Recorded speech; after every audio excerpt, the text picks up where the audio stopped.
This is an oral history with Eugene DeMayo. Am I pronouncing that right? DeMayo. DeMayo, I'm sorry. That's okay. Okay. And we're going to be talking about his work with the Sierra Club and Rocky Flats. And today is November 28th, 2005, and we're meeting in Eugene's home up in Coal Creek Canyon. And this is for the Rocky Flats Cold War Museum and for the Carnegie Library's oral history program. So thank you very much. And as I promised, the first question is, when and where were you born? I was born in Pasadena, California in July of 1956. And can you just say a little bit about your family, your early life? I grew up in LA.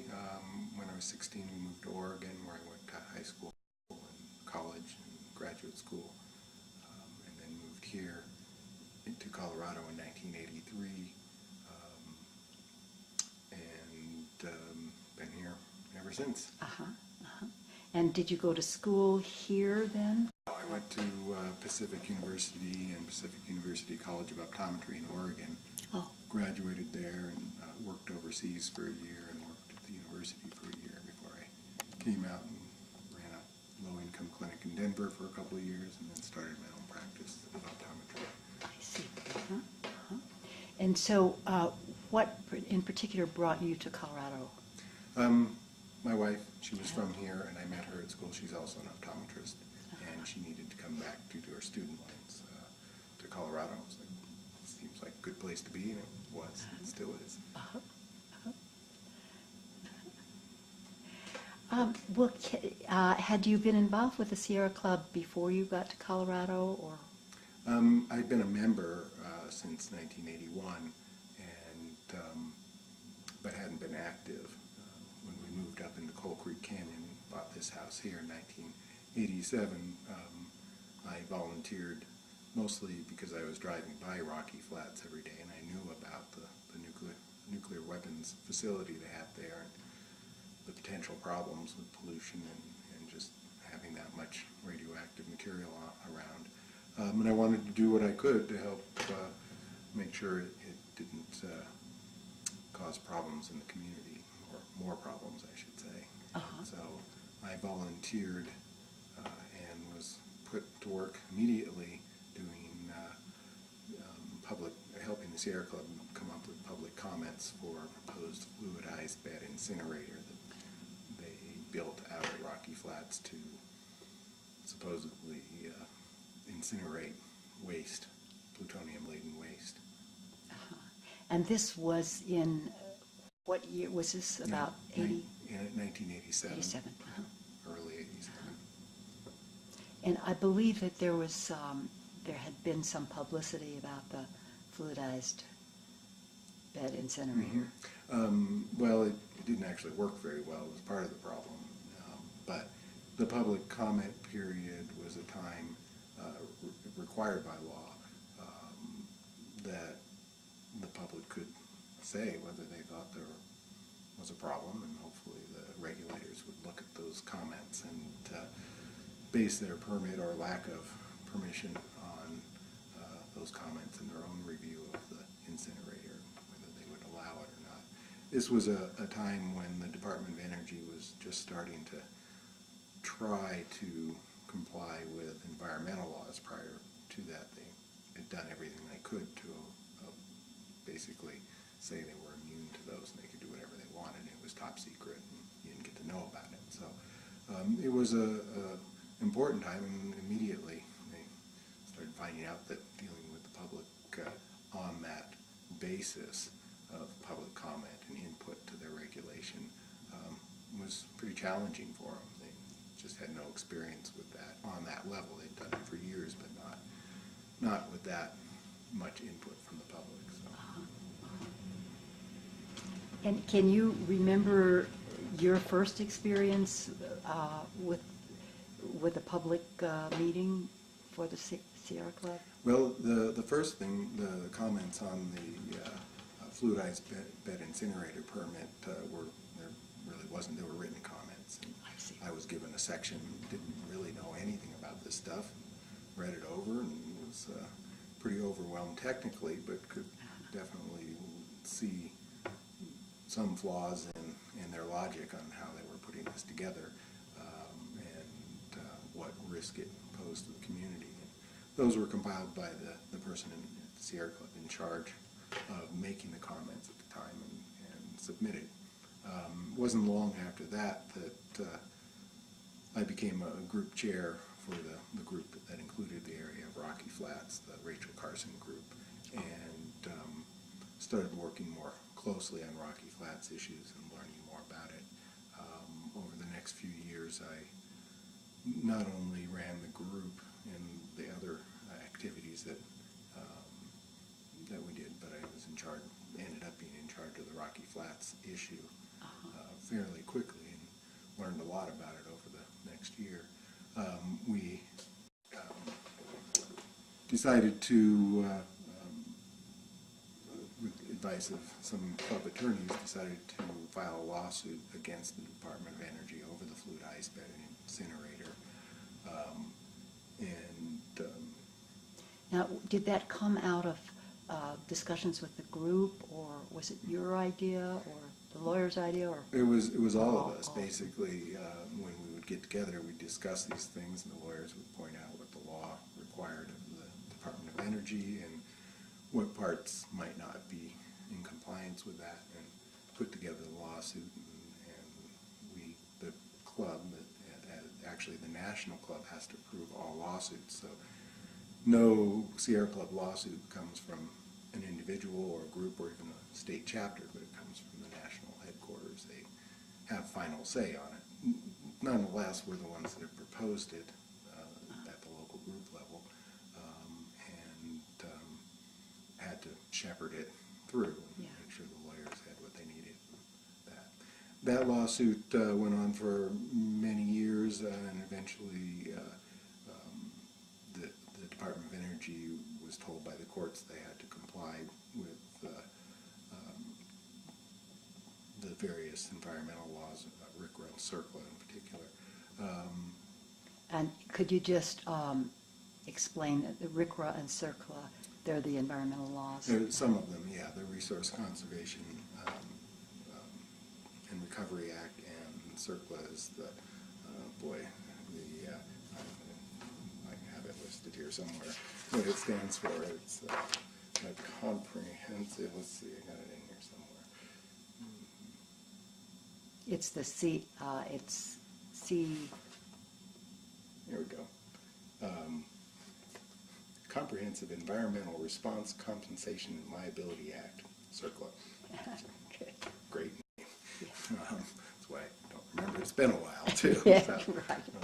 Now, as I understand it, Rocky Flats had never considered that they had to be bound by these environmental laws. Is that correct? Right. Well, they claim sovereign immunity, which is typically true for the government, unless the Congress exempts itself, the government, from a particular law, which was true for CERCLA. Actually, it's true for most of the environmental laws now. Of course, that created a real problem for the government, because they're actually also in charge of enforcing the law. So they basically find themselves in a position where if one of their agencies is not complying with the law, that they have to sue themselves. Doesn't work too well that way. But that's also why Congress had the foresight to put in the citizens' suit provisions in many of these laws, not all of them, which allowed citizens to bring action when the government didn't. For instance, the state could have taken on the role of the litigator against the Department of Energy, and it has no conflict of interest there like the EPA would. But they didn't, because they had to work closely with the federal government, and they evidently didn't feel that they were in a position to try to enforce these laws. But citizens group or individual citizens can bring those lawsuits if they can find a way to do it. And that's what we did on numerous occasions. The fluidized bed incinerator was the first. The first. Several. In fact, that one we had to do twice, because in the fluidized bed incinerator we were able to get the courts to agree that DOE needed to comply with the law and that they wouldn't be able to use the incinerator without further review. And after many years, when they hadn't done anything, we went to court and asked the judge to tell them they can't do it at all unless they start from scratch, because it's just hanging there and they're not actually utilizing it. So they needed to either decide to use the incinerator and make it comply with the law if they could, which they probably couldn't, or scrap the whole thing and basically dismantle the operation, which is required by the law. That's not something we thought would be nice. It was something that the law required them to do once they were done with the incinerator as part of the cradle to grave kind of treatment of waste. Now, can you remember when you and your group and the lawyers were first discussing this, did it seem just a kind of a natural thing, oh, we'll file a lawsuit, or did it just kind of emerge from discussions and frustration? It was fairly natural. It all came from a meeting of a broad coalition of environmental groups that we put together in Denver in probably '87, I forget exactly when. With all the people that were working, different groups working on Rocky Flats, we all saw some of the problems and some of the areas where we might have some influence, and the fluidized bed incinerator was one of them. And one of the volunteers there was Adam Babbage, who's an attorney now in Washington, D.C. that is. And That's fine. I think he wants to be on TV. Yeah. And Adam is a brilliant attorney, and he was then. He was independent. He wasn't, well, that's not true. He was at a firm at the time, but he went on his own after that. And he could look at this stuff and go, there's violations here and there and there, and this one here is the strategic one. That's what I'd recommend, is we should file a lawsuit based on this law for non-compliance here, and that will send a message, and it will help further the whole idea that the government needs to comply with environmental laws, and they need to, just like every other industry, and they need to do it soon. And okay, I'll probably get some purring on there now. It's fine. And it wasn't long after that, well, in 1989, we filed another lawsuit over the use of a plutonium recovery incinerator, which was a really big deal, because this supposedly was where DOE was going to put most of their plutonium mixed waste and take plutonium out and recover it, and then the mixed waste stream could go to disposal. But they've been trying this for years and never been successful in recovering any plutonium. The Resource Conservation Recovery Act requires that they prove that they are actually able to do what they say they're doing with this process, and they're not allowed to store waste without a permit. And DOE was saying that they weren't storing waste, they were it was in process. So it was going from the process of making bombs straight to the recovery process, and then it was waste. Well, that didn't fly with the courts because they weren't actually recovering plutonium, so it was just sitting there, and that means they're storing it. They didn't have a permit to store it. So the lawsuit consisted of two tiers, and one was that, basically we proved that they'd never recovered any, and they proved it for us because we had no access to any information other than what they told us, but that they'd never recovered any plutonium, and it basically wasn't doing what they said it was. And then the second was for them to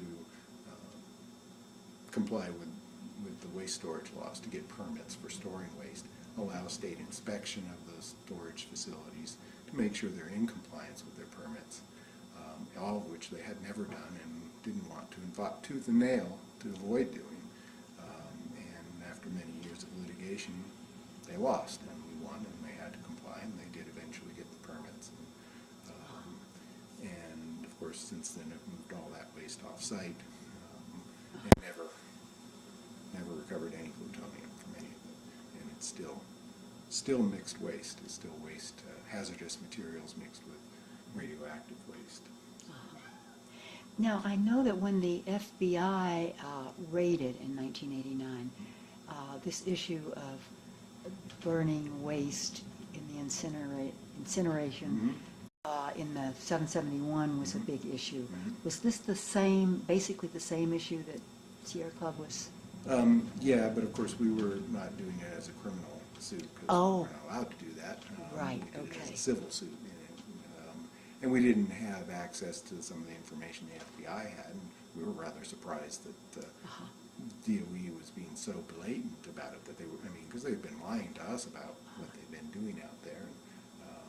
And your suit was then filed before the raid? Yeah, so it was Interesting. somewhat fortuitous that we filed these lawsuits before they raided the plant, and then all of a sudden they raid the plant, and there's all these criminal litigation, all this criminal litigation against people out there for things that we hadn't even thought of. And I was like, well, of course they're not doing that. That would be ridiculous. Indeed, Interesting. we know from the leaked grand jury report kind of what went on out there, or at least what went through the grand juries, went in front of the grand jury. But otherwise, that information is still secret. You don't really know it. We have the actual FBI affidavit, which outlines what they were wanting investigated, and then the leaked grand jury report tells us a lot more. How much is true and all that is hard to say. That's the whole point of the grand jury, is that it's just investigative. And it's pretty damning, though, and so the other cat. Oh, wait. Oh, yeah.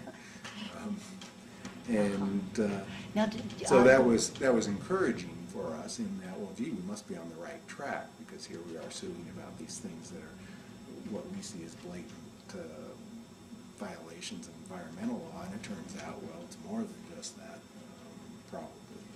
Of course, Rockwell paid the second largest, at the time, second largest environmental fine ever levied, and for them it was an easy decision. It was cheap, even at that price, and it got them off the hook for the criminal part of stuff, which was, I think, a travesty to the public. Yeah. Because that stuff still goes on, because nobody had to pay the price. Somebody in there said, yes, go ahead and do this, even though we know it's illegal, and they got away with it. So, Yeah.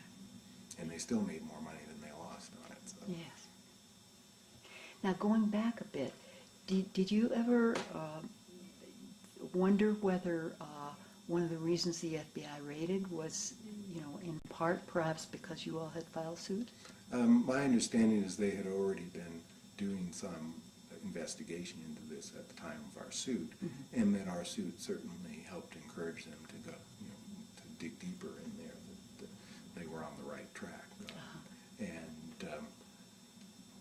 yeah, that's my understanding of it. That they were kind of parallel, and it's like they were going on at the same time. And of course, ultimately, the FBI raid led to the shutdown, temporary shutdown of Rocky Flats, which ended up being permanent,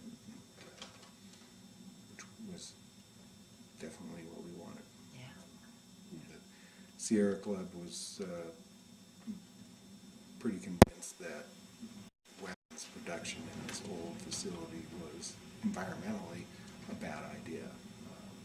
And the fact that they hadn't ever complied with environmental laws and certainly couldn't comply based on the facilities that they had meant that the plant was obsolete, needed to be closed and cleaned up and shut down, which is eventually what happened, amazingly enough. Yes. When we started all this, it was kind of like David and Goliath. We'll throw our little pebbles against the wall of the giant, and we never really thought we'd get anywhere, but we thought we'd at least shake them up and try to make it harder for them to do what they were doing. Yeah. Eventually it helped bring about what we have, which is the relatively good cleanup of Rocky Flats. And I say relative because it's nowhere near what we had hoped for, but it's far more than we ever expected. Yeah. And years later, on the what was the name of that group? The Rocky Flats Future Site Use Working Group. Remember being there as a... Were you a member of that group? Yes. Mm-hmm. And our charge... That was in about 92, I think. Let's see, 93 to 96.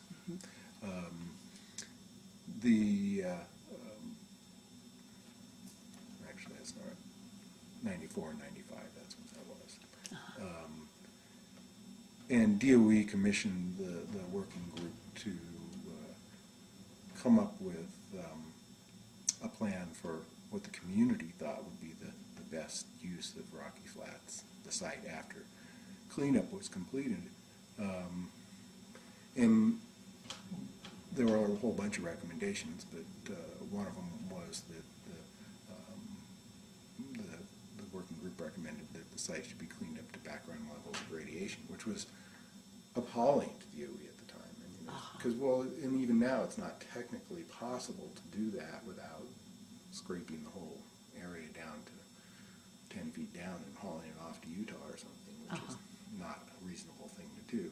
But the group, I mean, and this was a really broad coalition of people. Can you remember who was part of that? Sure. All the cities, Arvada, Superior, Boulder, I don't think Golden had anybody, and as well as the Department of Energy representative in the state of Colorado, myself and Chet Szewski were the environmental folks, and Leroy Moore and Tom Marshall were the peace activist group representatives. And there were landowners and ranchers and other just plain community people who didn't have any affiliation there. And so it was remarkable that in the end we all agreed on this, because at the beginning people were like, oh, it's going to be too expensive, we'll just, you know, let's just, in fact, one of the first meetings that we had, I remember, where they gave us all a big piece of cardboard and said, draw what you think should happen as far as land use at Rocky Flats. And it was easy for Chet and I, because we got a big green marker and went, okay, it should be all cleaned up and it should be open space. And ultimately that's what it is, which is totally shocking, because when we held that up, they laughed at us. I mean, it was everybody, yeah, well, people, you can't do that, we need this for, you know, Superior needs this for development, and we need to do this, you know, and you can put factories in there and all this stuff. And we're like, but that's not feasible. I mean, do you guys know what's out there? And I mean, first off, you know, you can chip away at the buffer zone, but the buffer zone is a buffer zone. It's there to keep people away from the truly highly contaminated areas, and it needs to remain there. There's no reason to get rid of it. We own it, and it's a good buffer. And the industrial area, it will never be cleaned up. And that's, do you think that's that true people, now, too. Did people just not, the people that were thinking of factories and so forth, just not understand the degree of contamination? Yeah, I'm sure of that. Or the difficulty in cleaning it up, or the unknown risk that it presented. In other words, nobody could point and say it was safe. It meets certain levels, and we deem these to be, you know, acceptable levels, but nobody could say it's safe. I mean, even background radiation around here is not safe. Because we have naturally occurring radiation here that puts us all at higher risk of health problems due to radioactive exposure, and Rocky Flats just adds to that. So, and does so in different ways. I mean, the radiation that mountain dwellers get from having natural uranium in the rocks that comes into their house through their basement and through the water is mostly a risk for lung cancer. It's really because you can breathe the radon daughter products, and that's what gives you a problem. Plutonium is a little different in that any plutonium that lodges in your body can emit radiation forever, basically, and put you at risk there. And over several years of going over, it was supposed to be 1 year, it ended up being almost 2, the Future Site Use Working Group. We slowly evolved the group through, I mean, it wasn't that I did it or Chet did it, but we basically kept pointing to experts that were brought in to explain things to us and saying, well, see, these guys say so too. And, you know, everybody in that room started realizing, well, we don't want to build here. And they didn't want to give up completely on the potential development potential of the area, because the developers and the landowners around the plant were eager to get at it and make money on it. But neither did they want to build a development that put the community at risk. They lived there too, and they started realizing that wouldn't be ideal. So, and that's where the clean up the background recommendation came from, was that, gee, if it's clean up the background, basically all of us said, well, you can do whatever you want then. I mean, because then it's normal again. And we're willing to wait for that to happen. And DOE did not take that advice at all. I mean, they wanted to ramrod through, clean up, get out of it, leave the mess or whatever they could behind, and wash their hands of it. And that's what they've done. And I think cleanup went a lot farther than it would have if we didn't come out with all that. But ultimately, they wanted to get it done quick and dirty and be done with it. And now Fish and Wildlife get to deal with it. Yeah. For better or worse. Yeah. But it sounds like you and Chet felt good about the fact that the ultimate, your ultimate recommendation about Wildlife Refuge was accepted. Yeah. And that's what's... And, well, we didn't actually specify a wildlife. Oh, you didn't? No. How did Basically, that come? it would be undeveloped Undeveloped. until it was cleaned up at the background, at which point it could be developed however the communities felt at the time was necessary. I see. And that was, and so making it into a wildlife refuge is, it's a mixed bag, because one, they'll allow people out there, and people won't have any idea what's out there. Neither does DOE, for that matter. Well, that's not true. They have some idea.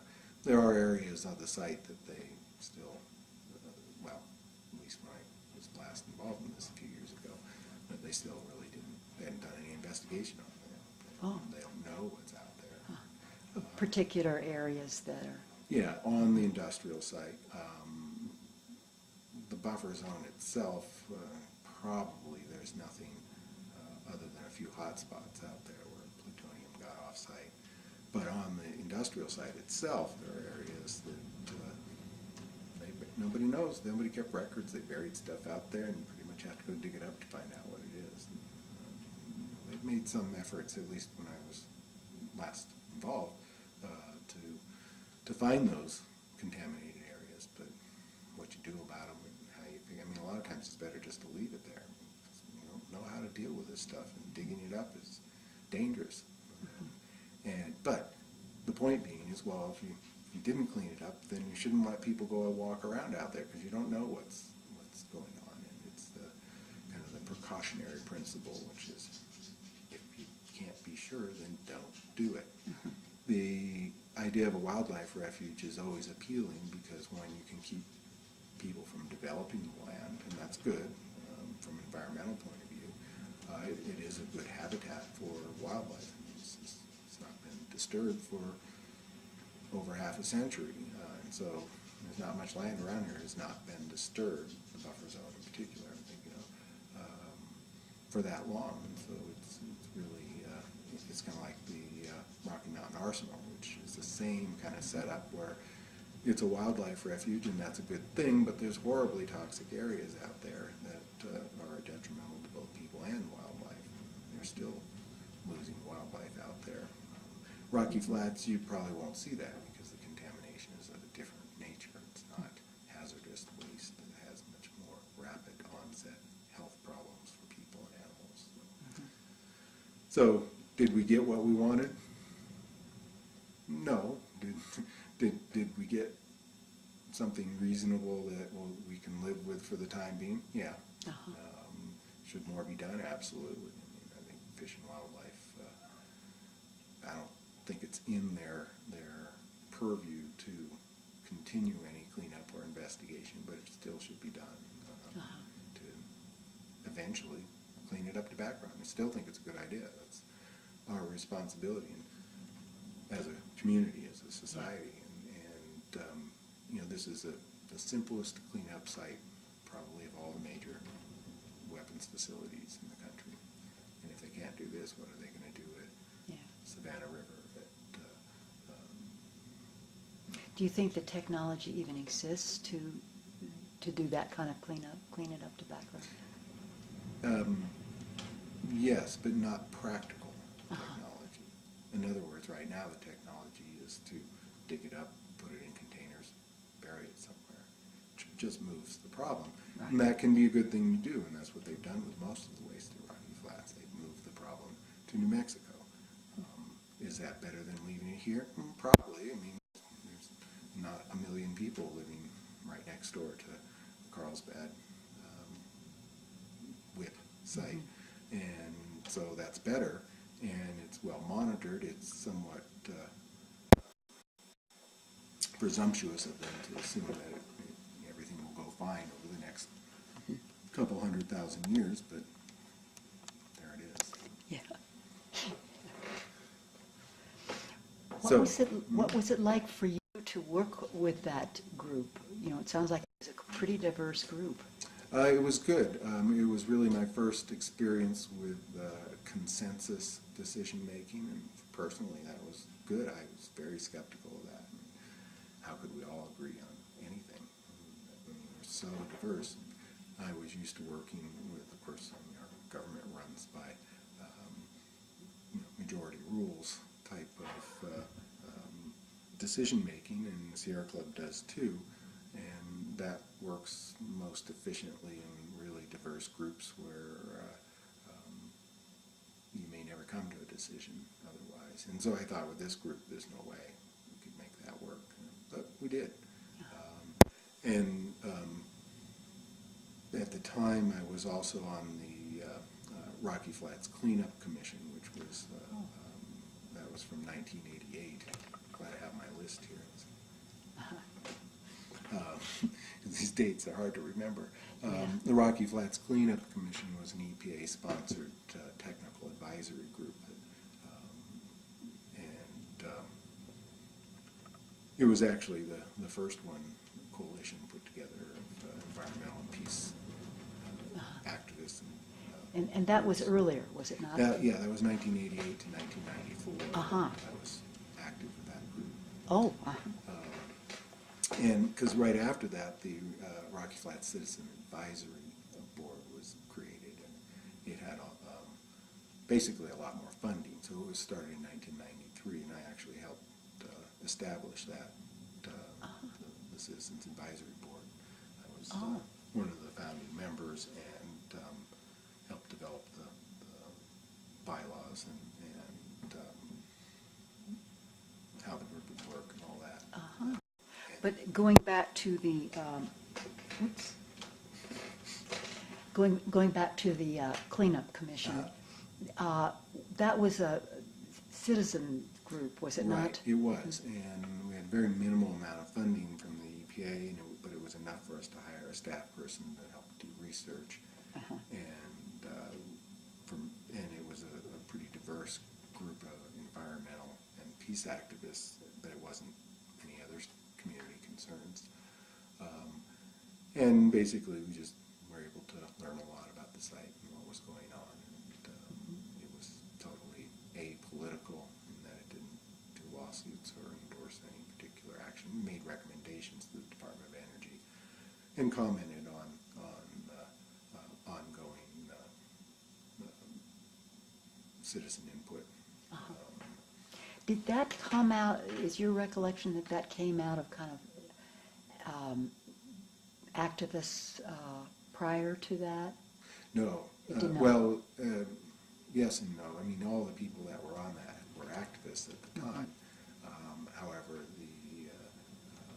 there really hadn't been anything prior to that as far as a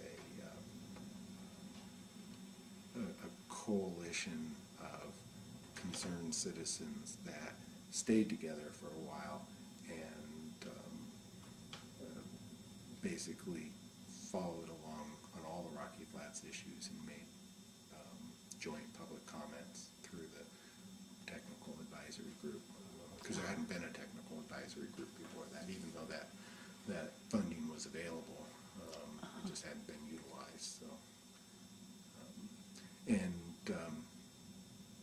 eventually the funding from that grant went into the Citizens Advisory Board, and that group was more or less disbanded. And most of us went into the Citizens Advisory Board. So you were then on the first Citizens Advisory. Right, yeah, which is still in existence, I think, till next year or something. I think they're finally sunsetted themselves, so. And what was that like for you? Of course, you then had the experience of both, but Right, so the technical advisory group, or the cleanup commission, as we called it, were mostly activists. I mean, people were very outspoken and opinionated on this. And they weren't, they had, we didn't have to answer to the Department of Energy for anything, because it was an EPA grant. And so pretty much had. it was a technical assistance grant through the EPA, is that right? Whereas the Citizens Advisory Board was funded from the Department of Energy, and so we were required to have Department of Energy people there at the meetings, and they in fact have the right to set the agenda and decide what we're going to talk about. Now, best I know, they never actually exercised that right, but they threatened to a few times, and basically threatened to all go away, which wouldn't serve their interest if we did that. So pretty much we were left to do what we thought was best, and we did. But it was a much more diverse group. I mean, we had one of our charges was to make sure we had representation from all the citizen representatives in the area, and that included the governments, although there was another group for that that was strictly governmental, and I wasn't all involved in that group because it was governmental. So we weren't even invited on that one. So the Citizens Advisory Board was much more diverse, and it was a lot harder to make decisions. We also did a consensus decision-making process there, and that was good, but it did require a lot of discussion and really getting down to making comments that we all could agree on.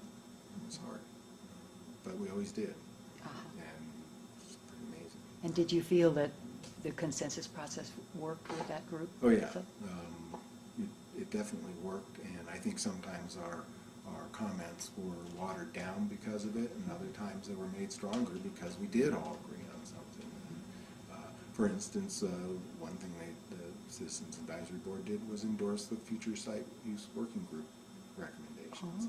So that kind of brought that group's recommendations to us, and we accepted those and passed them on as endorsed. So it kind of strengthened both groups' recommendations. Did we follow any of that? I don't know how much it influenced them.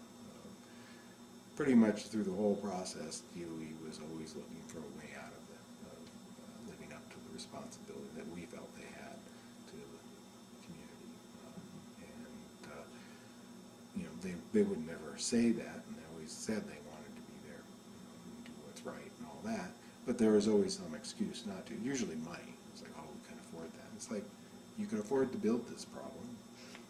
You can, it doesn't really matter to me what it costs. I mean, I'm a taxpayer, I pay lots of taxes, but the point is that it's the right thing to do, and if you make an excuse that we can't afford it, well, you could have said that about building the bombs in the first place, and would have been equally as appropriate. It's irrelevant is what it is. So, but ultimately that had a big influence on what happened out there. I mean, the reason it's closing quickly is because it's cheaper to do it that way. And because storing waste is really expensive, because you have to comply with permits and you have to hire people to watch it and do that, and getting the waste and plutonium off site was a huge savings in cost. So, to that end, it was good to clean it up quickly, to get rid of those things. And ideally, at this point, if it were up to me, I would be saying, great, now we're at a point where we can let people utilize the buffer zone in some areas for some things, and we can start figuring out how we can get the rest of this cleaned up without the burden of watching the waste, which is a big burden. Yeah. That's all been transferred to the people in New Mexico, and they can watch it now. Yeah. So, what else? Just going back a little bit, in terms of when you first became involved, and the Sierra Club decided on that first and then the second suit, do you know what, was there much discussion within the Sierra Club, or was it an easy decision for you all to make, or was there? Oh yeah, it was pretty easy. I mean, what we mostly needed was we needed to be convinced that filing a particular suit would actually have a chance of success. Yes. Because, lawsuits are expensive. Right. And the Sierra Club bore the whole responsibility for the cost. Well, yes and no. I mean, it was a citizen supervision lawsuit, meaning that if we were successful, we would actually recover our attorney's fees. This is how we can get the attorneys to work for us, because we didn't have the money to pay them. Okay, I understand so now. They were doing it, and they would get paid contingent on a recovery of funds from the lawsuit being successful. So they had to be pretty confident that they had a good chance of succeeding. Yeah. Needless to say, we had to front money for expenses and things like that. So it was a burden for a group that really has no income other than what we can raise from our members. So,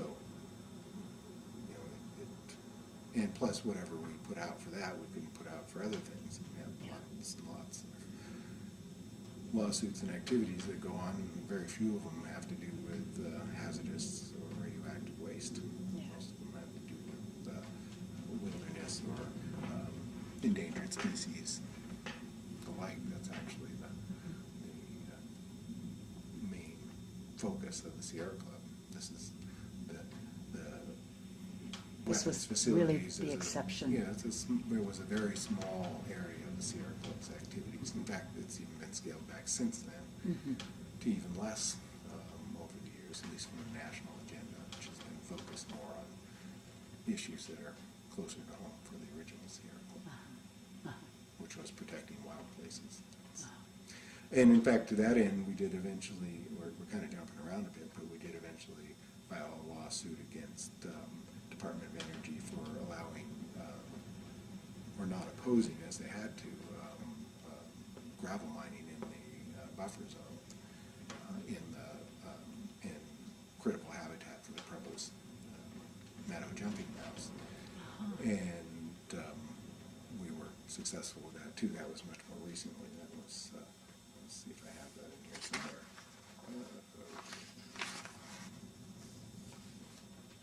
That would have been 97. And that was under the National Environmental Policy Act and the Endangered Species Act. And basically, the owners of the mineral rights in the area tried to exercise that, and the Department of Energy allowed them to build a road in there to check that out. Didn't have a permit for it. It was in critical habitat, and they wanted to do strip mining, and I don't think they ever did it. But I know in that lawsuit we did win, meaning that they had to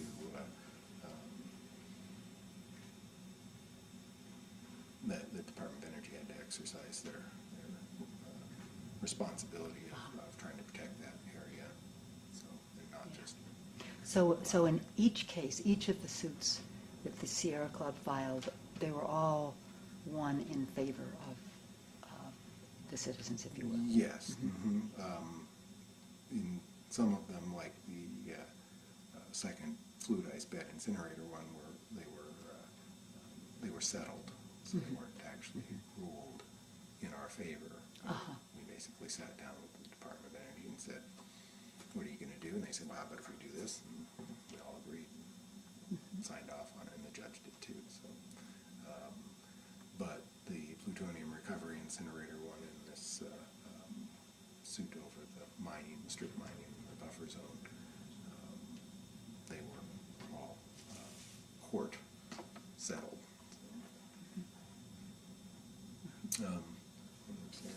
Any more?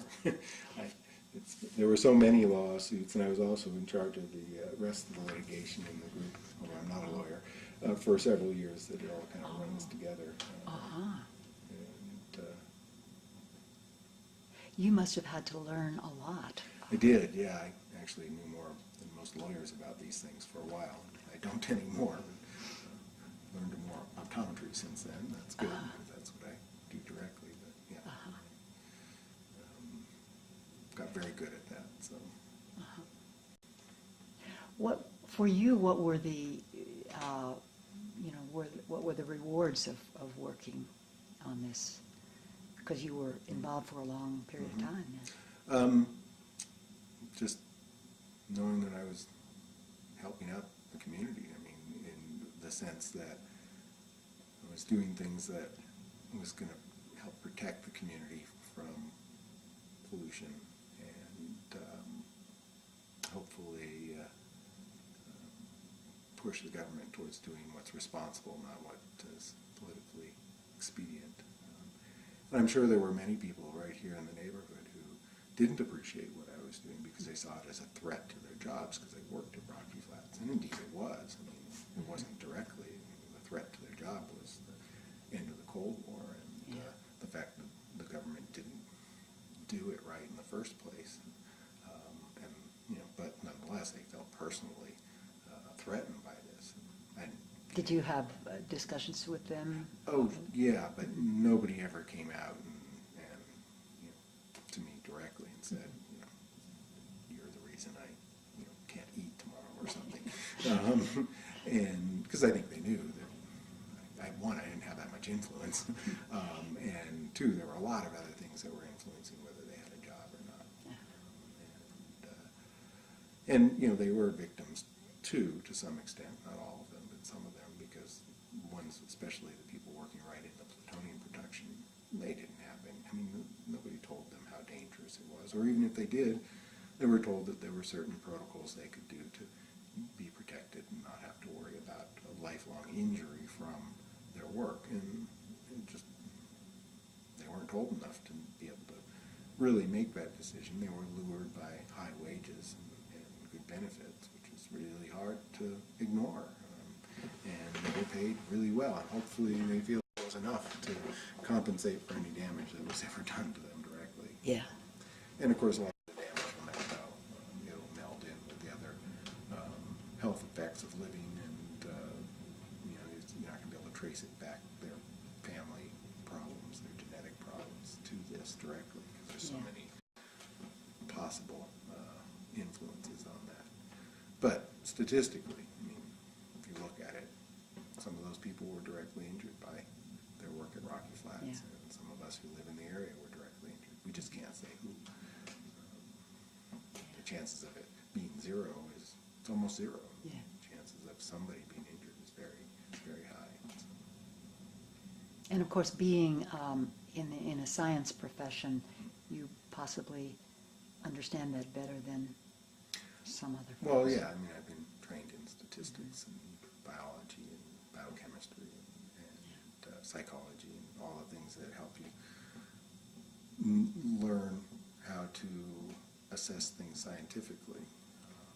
But I also work directly with the public, and so I know that there's more to it than just the science. And that, like I said, I learned a lot about law. And, it's different. Going to law school and learning everything about law is different than learning 3 or 4 environmental laws inside out, which is basically what I did. And with the help of some good lawyers. That's a much easier task than going through law school. Yeah. What were some of the, were there some aspects of doing this kind of work that were difficult or frustrating? Or? Well, sure. I mean, Department of Energy was always difficult to work with. I mean, they were always trying to set it up so that they'd get their way, and they always trying to set it up so that when they didn't get their way, they could ignore, any of our advice. And in other words, when we made comments that they didn't like, they'd find some excuse to not use them or follow through. And anything we did that they liked, they would run with. So, and so it was frustrating because, of course, they had an agenda, which was get out of here for the least cost and most profit for the contractors, which is what they did. And and it just you could never believe what they said, and they weren't always lying. You just didn't know when they were or not, and they certainly did, and caught them doing that many times. And they're earnest as could be about it, but it wasn't always true. So when you're in a group of community people and they have all the resources and they say something that's not true, it's really hard to come out and say, well, no, we think you're wrong, we can't prove it, because, well, you have all the information and you're just hiding it from us. And you look, and there were quite a few people that are pretty out there as far as their conspiracy theories, things like that. And you look like that when you start, but they don't leave you much choice either. You have to go where the evidence leads. That isn't necessarily the right thing. It's not necessarily true where you go with that. But were you sometimes tempted to go in that direction also in terms of the conspiracy theory because of the behavior? Well, sure, and especially after the FBI raid where we saw that there was a conspiracy. We weren't, that only fueled those theories is the fact, well, gee, they really are doing that, and here's criminal proof of it. In terms of the settlement and then the sealing of the grand juries. Right, but the information that came out through that, both in the FBI affidavit, it was obvious that somebody was covering up what they were doing, because they were telling us one thing and doing another, and that was really blatant. So obviously they were conspiring to fool the public into thinking that they weren't spewing radioactive waste out over the Denver area, which is what they were doing. Obviously, politically, that was the right thing for them to do, was to cover that up. It would have been really bad if they just said, oh yeah, we're just kind of dumping this stuff over the airshed. Wait for a windy day so it disperses a lot, and that's what they were doing. So, the conspiracy theories were sometimes true, and certainly we had evidence that they were true sometimes. And the bottom line is they still, no matter who did what when, is the Department of Energy was able to push through a cleanup that is less than what the community wanted, and give away the land to another agency so they don't have to be responsible for it. And it also, by doing so, precludes any further cleanup. So regardless of how they got there, they got to a point where they got what they wanted. And so you're saying for a price that they wanted too, because they wanted it to be cheap. So they got it out of their ultimate responsibility and into. Yeah, and that's typical with polluters. Whatever you do with your pollution, make sure that when you're done, it doesn't belong to you anymore. This is why incineration is such a lovely solution to pollution. Just throw it in the atmosphere, and nobody can collect it back. It will never ever be yours again. Lawyers love that. Lawyers for the polluters, because they know it can't come back to haunt them.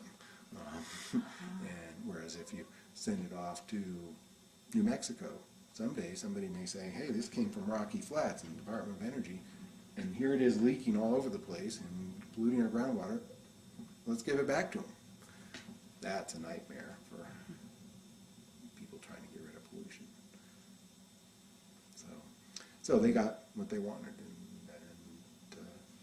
And again, it's, is it a win? Well, not totally, but the community is probably better off because of the activism and the lawsuits and the citizens groups that have been involved over the last 2 decades than if we hadn't been.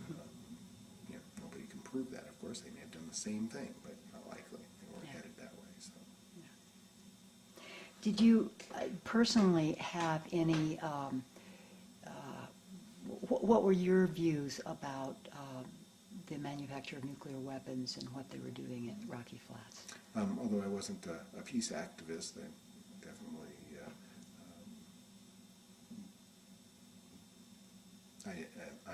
I am a peace activist, I guess. I'm not really an activist, though. So I was coming at it from the environmental point of view pretty strictly. But even there, I mean, nuclear war is one of the most devastating environmental things that we could do to this planet. So, so ultimately, nuclear weapons production and its inherent pollution and worse yet, their use are horrible atrocities to the environment. So, that was my motivation. I've always thought, since I was very young, that using radioactive materials in these ways is likely to give us problems that we can't solve in any foreseeable time. And like plutonium, I mean, the half-life of 240,000 years or something, it's longer than recorded history. I mean, we have no idea what we're doing. And we're making this stuff. It's not like it's naturally there. It's all made by humans. We're making it to run reactors, to build bombs and things like that. And we have no idea what the consequences of that will be. All we can be sure of is that there will be some we hadn't thought of. They talk about nuclear power being non-polluting. Well, that's ridiculous. I mean, all your pollution's concentrated, but it's extreme pollution, and if it gets away, you're in big trouble. And then nuclear weapons production is the same thing. I think at the time that it was started, people felt very compelled that it was important to do, and they felt that we could find solutions for the few problems that were associated with the manufacturing of these weapons, and that using them wouldn't be all that terrible.